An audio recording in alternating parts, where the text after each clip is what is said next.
Hi everyone, I'm Pranita and welcome to my kitchen. Today we are gonna be learning how to make healthy samosa chaat. So let's get started. So these are some of the ingredients that you're going to need for this recipe. First, to make the samosa chaat healthy, we are gonna omit the exterior layer of the samosa that is deep fried and which contains half of the calories of the dish. Once you take that part out, we are left with the stuffing that we need for the samosas. You can follow any of your favorite stuffing recipes. I'm gonna be using a pretty basic and simple one that I love, and I'm gonna be showing you guys how I do that. And here I'm also gonna be using some chickpeas.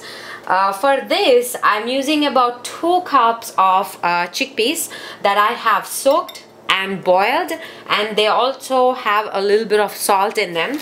When I soak chickpeas, I soak a huge batch and I boil them, and when they cool down, I put them in a Ziploc bag like this and use whenever I want it in soups or just stir frying a little bit of chickpeas with some fresh veggies and having them as a snack. So to make the potato stuffing, here I have boiled the potato. I'm using an Idaho potato, but you can basically use any type. I've cut them into bite-sized pieces. I'm gonna mash some in the preparation, but for now I've just cut them into pieces, and I'm using about 1/4 cup of green peas. Here for the potato stuffing, what I'm gonna do is I'm going to use 1 teaspoon of cumin seeds, half a teaspoon of cumin powder. This is roasted cumin seeds. I've just blended them into powder, and half a teaspoon of salt. Now in this recipe there are few layers where you can find the salt, like the sweet and spicy chutney has some salt, the chickpeas has some salt, so you want to watch out and be careful while adding the salt. I'm going to be using just half a teaspoon. And I have 1 serrano pepper chopped up for a little bit of heat, and some mint leaves. Now if you have mint chutney on hand, you can definitely use that and not use the mint leaves, but I just love adding a little bit of mint flavor to the dish itself. That way it carries the flavor throughout the dish. And I'm going to be using just 4 or 5 leaves of mint. To thaw the chickpeas, I'm just gonna add some water and microwave it for 1 minute and drain the water, and they are ready to be used. If the chickpeas are not thawed out, I'll put them for 30 seconds more, and when the temperature of the water rises, they will thaw out pretty quickly. While the chickpeas are thawing out, we are gonna get started on making the potato stuffing. Here I also have 1/4 cup lightly packed tamarind that I've been soaking for about 20 minutes. And anytime I soak tamarind to make the sweet and spicy chutney, I use very less water to soak it, so that way the chutney stays nice and thick. If you want runny chutney, you can definitely use more water and loosen it up a little bit, but I like a nice and thick chutney, so we're going to be using very less water, about half a cup, and I've soaked it for 20 minutes. So let's go ahead and get started on the potato stuffing. I'm going to be using some canola oil, and so here I have a frying pan heating up for me. I've added about a teaspoon of oil, and I'm going to go ahead and add the cumin seeds. Once the cumin seeds toast up a little bit, we're going to just give them a stir and go ahead and add our chili peppers. This is canola oil that I'm using. This is just for the potatoes. We are gonna cook the samosa chaat or make the next step in the same pan, so reserve the pan after you're done cooking the potato mixture. So just slightly cook the chili peppers, and once the chili peppers are cooked, oh, you can also add some turmeric. Let's go ahead and add the turmeric while the oil is nice and hot, and the cumin powder, and half of that salt. Hold on to the salt, don't add all of it yet. We're just trying to flavor the potatoes. Now I've also chopped up the mint, so just go ahead and give it a good stir and cook until the potatoes are coated with all the oil, and cook them for about a couple of minutes.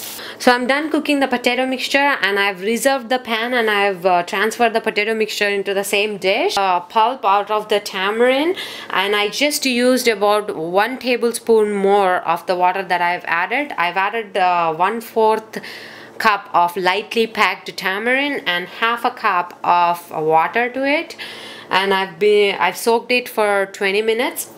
And I have extracted the pulp out of it.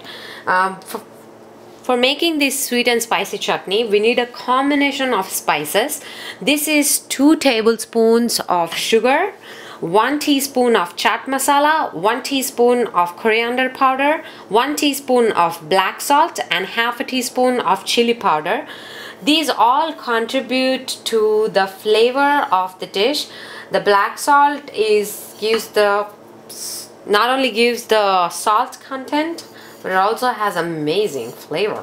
And the chaat masala is a combination of different spices on its own, so it brings in a lot of flavor without adding a lot of spices. And let's go ahead and add the sugar. The sugar gives the sweetest part of the chutney. And give it a good stir and taste it. If you think that it needs a little bit more spice or a little bit more sweetness, this also helps in thickening the sauce itself. And you can also freeze this sauce once you are stirred, and once it's ready to go, you can freeze this sauce in a nice tightly sealed container. Okay, so to mix the potato stuffing and the chickpeas, I've added about half a teaspoon of canola oil. So to make the potato and chickpea mixture, we're going to be using the same frying pan that I've used to make the potato stuffing. And I've added about a teaspoon of canola oil that's heating up. What I do is I start by adding a little bit of coriander powder and a pinch of chili powder. This is a quick way to toast those spices. Make sure they're not burning. And go ahead and add half of the chickpeas that you have thawed out, or half a cup, since we were using about a cup, and give them a good stir. And this I'm cooking on a medium-high heat. But you do want to make sure that you're not burning those spices that you have added earlier. Once the chickpeas are nicely coated with that chili powder and coriander powder, go ahead and get your vegetable masher, or you can just use the back of your spoon. I cook the chickpeas a little bit softer than al dente, so it's easy to mash. So here I have added about 1/4 cup of water, and this is where you want to add enough amount of water for the dish, because if you add less, we're not going to be adding any water after we add the potatoes. So this defines the texture and how the end product of the dish is going to be. So I'm just going to simply add half of the potatoes. So it's 1:1 ratio. If you add 1 cup of chickpeas, you're going to add 1 cup of potatoes. And now at this point, you can keep the potatoes nice and chunky like that if you love the potato flavor, because you don't want to be all mashed up. But what I like to do is I mash up just about a little bit of potatoes, so that way both the flavors of the chickpeas and the potatoes mingle. Not a lot. You still want a little bit of texture, because otherwise it would just get mushy.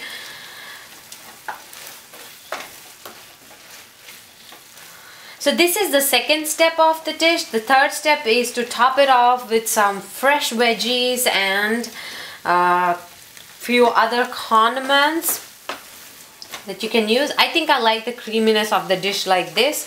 I don't like it too dry, so it's ready to be served. Let's take this onto the serving platter.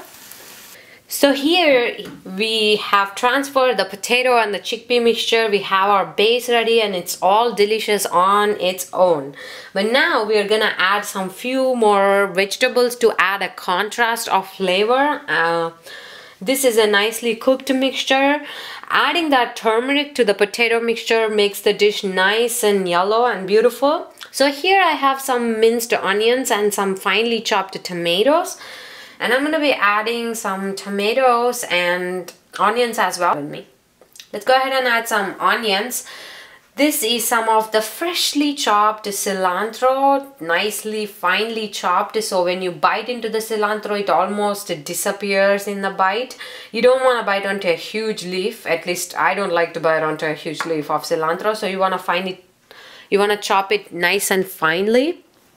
And once you top it off with cilantro, I also have some frozen veggie medley. This is some green peas and green beans, some carrots and some corn. Since these are nice and fresh veggies, they add nice crunch to it, and at the same time they add a nice color contrast. So you want to add those as well. Since I'm trying to keep it healthy, I'm going to keep it to the vegetables, but you can definitely add some save and bundi. And this is some Greek yogurt. It's nice and thick, and if you add Greek yogurt to this dish, you're going to be also adding some nice calcium and whatever benefits the yogurt is going to provide in your diet. And here we have our gorgeous sweet and spicy chutney. Since I've already added mint leaves to the potato, I'm not going to be adding any mint chutney. But this is such a complex dish, it's hard to replace the flavors of this dish. So you can make this a little bit thick or thin. This is the thickness that I like. And I'm going to just drizzle it all over the dish, and we are ready to be served. So here is the healthy samosa chaat ready to be served dish, but I keep it fresh and use as much as fresh vegetables to add to the dish to make it much more nutritious and healthy for my family and me. Thanks for watching. You can find this recipe and many more at booklesscooking.com. Thank you.